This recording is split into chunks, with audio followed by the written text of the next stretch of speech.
murmushi nan to da kitan bangon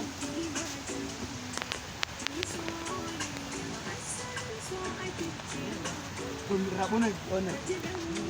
wannan gefe gefe tafi a hankali yawa hannun naki na motsa shi yawwa haka yawwa so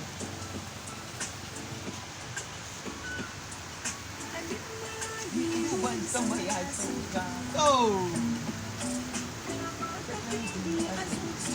so furan na gaba za ki ɗauka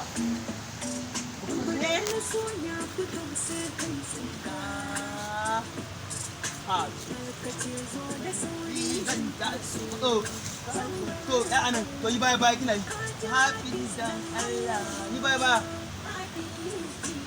yawwa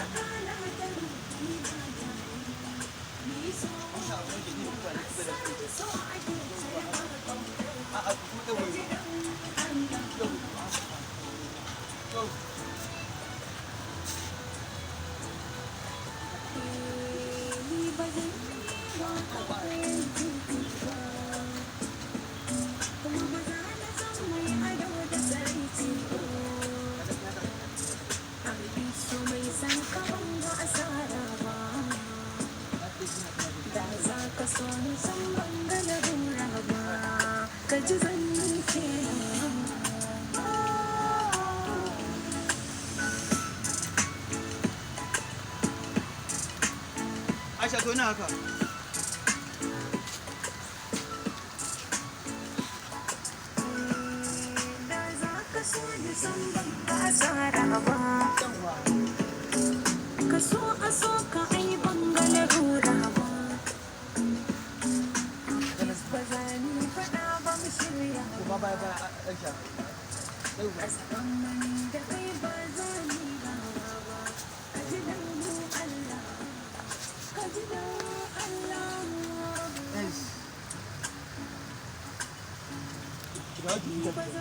okay.